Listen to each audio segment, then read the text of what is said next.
सभी को जय मसीह। मैं स्मिता चौथानी आप सभी का आज के यूट्यूब वीडियो में स्वागत करती हूँ प्रभु यीशु मसीह के नाम से। और अगर आप नए हैं और आपने चैनल को अगर सब्सक्राइब नहीं किया है तो आपसे रिक्वेस्ट करूँगी कि आप सब्सक्राइब करें, बेल आइकन के बटन को क्लिक करें ताकि जैसे ही नया वीडियो मेरा रोज़ ही आता है आपको नोटिफिकेशन मिल जाए। और मैं बहुत छोटे वीडियोस बनाती हूँ ताकि आपको बहुत समय नहीं निकालना पड़े उनको सुनने के लिए। तो आज का जो टॉपिक है वो ये है कि आपके जो शब्द हैं वो आपकी मंजिल को तय करते हैं।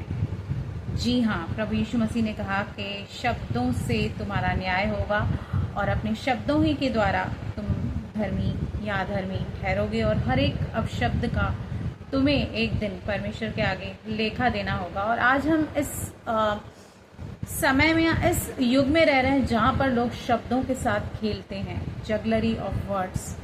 अगर किसी को किसी से काम निकालना है तो शब्दों का खेल बहुत काम आता है। किसी को अगर बोतल में उतारना है, शब्दों का खेल काम आता है।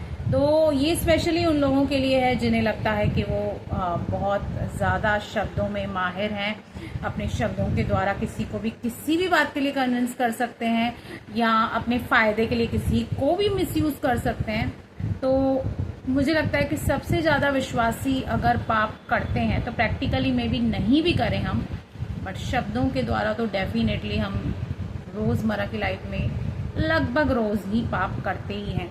तो आज हम इन कुछ बातों को देखेंगे। जिस तरह से एक फ्रूट जो होता है वो एक पेड़ की हेल्थ को बताता है। जितना फ्रूट अच्छा होता है उससे पता चलता है कि जो पेड़ है वो हेल्दी है, हरा भरा है, क्योंकि ऑब्वियसली जो फ्रूट को पोषण मिलता है वो पेड़ से ही मिलता है।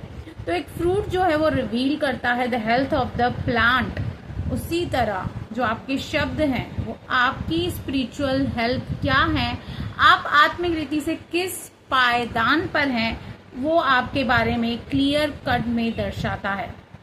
और बाइबल बार बार हमें ये वार्निंग देती है, जैसे नीति वचन 18:21 का कहता है कि जीवन और मृत्यु आपके जीभ में है, जो कोई इसे काम में लाएगा वो उसका फल पाएगा।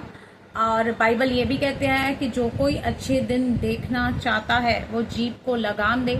और याकूब की पत्री तो बार बार आपको एनकरेज करती है कि आप बोलने में धीमे और आप सुनने में तत्पर रहें। बोलने में बहुत धीमा हमें बाइबल बताती है। इसलिए परमेश्वर ने हमें 2 कान दिए हैं और जीभ एक ही दी है, क्योंकि जीभ के अंदर कोई हड्डी नहीं होती है, लेकिन ये किसी के भी हड्डी तोड़ने का काम करती है अपने शब्दों के द्वारा। ये एक ऐसी बला है कि सारे वन में आग लगा देती है। और याकूब 3:2 भी कहता है कि हम कई बार चूक जाते हैं, मतलब मे बी इन एक्शन हम नहीं चूकते, लेकिन शब्दों के द्वारा डेफिनेटली हम चूक जाते हैं। और जो कोई वचन में नहीं चूकता वही तो सिद्ध मनुष्य है और सारी देह पर लगाम लगा सकता है। अगर आपने अपनी जीभ को जीत लिया, अपने वर्ड्स पर नियंत्रण कर दिया, काबू कर दिया, कंट्रोल कर दिया, तो आपने सारे बॉडी पर एक तरह से कंट्रोल कर दिया। इसलिए be very mindful, be very careful what words you are using, because your words can make somebody and your words can break somebody at the same time। और इफिसियों 4:29 भी कहता है कि कोई भी व्यर्थ बात तुम्हारे मुंह से नहीं निकलनी चाहिए, कोई गंदी बात तुम्हारे मुंह से नहीं निकलनी चाहिए, लेकिन वही निकले जिसके द्वारा सुनने वालों पर अनुग्रह हो। और उद्धार के लिए भी हमें क्या करना पड़ता है? मन से विश्वास करना पड़ता है, मुंह से अंगीकार करना पड़ता है। इसमें कोई ऐसे मैजिक नहीं है कि कोई जादू है, इसका मतलब ये नहीं है। पर परमेश्वर हमसे ये उम्मीद करता है कि हम जो परमेश्वर के बच्चे हैं, अपने मुख के द्वारा हम परमेश्वर की महिमा करें, उसे ग्लोरीफाई करें। ऑफ कोर्स हम सब कभी ना कभी किसी न किसी पॉइंट ऑफ टाइम पे कमज़ोर पड़ जाते हैं और शब्द हमारे मुंह से बहुत ऐसे निकल जाते हैं जो परमेश्वर को पसंद नहीं है। लेकिन परमेश्वर आज चाहता है कि हम अपनी स्पीच को, अपने वर्ड्स को केयरफुली यूज़ करें। और अगर हमें कहीं लगता है कि हम नियंत्रण नहीं कर पा रहे हैं तो कोशिश करके सुने ज़्यादा और बोले कम, क्योंकि बहुत बोलना भी मूर्खता को दर्शाता है। बाइबल हमें बहुत ज़्यादा बोलने के लिए एनकरेज नहीं करती है।